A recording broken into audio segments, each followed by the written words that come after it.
Hello guys! Welcome back sa ating Afam and Pinay Love Stories. The title of our story today is Dinivorce ko si Afam pagkatapos kong maging citizen sa bansa nila. May nakachat ako sa dating app na Afam. Nagpunta siya sa Pinas at nagpakasal kami kahit hindi ko pa siya masyadong kilala. May isa akong anak sa pagkadalaga at para mas madali ang buhay ay naghanap talaga ako ng makakasama at pag-aasawa ng afam ang nakita kong paraan.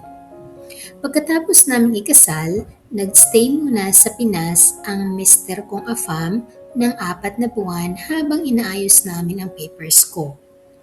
Then, bumalik na siya sa bansa nila at sumunod naman ako pagkatapos ng 3 buwan. Akala ko ang ugaling ipinakita niya sa atin ay ganoon din pagdating sa bansa nila. Hindi pala.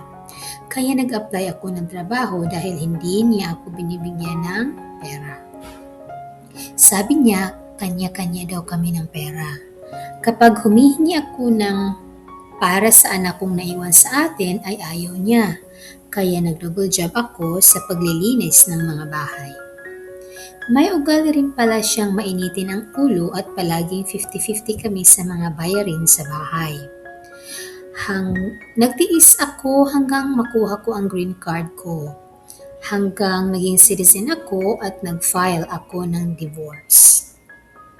Ngayon, nakuha ko na ang anak ko kaya magkasama na kami dito sa USA. At dyan po nagtatapos ang aking kwento. Sinong nakarelate dyan? If you are able to relate to this story, please comment down. And for more videos like this, please like this video and subscribe this channel. Thank you for watching. Bye!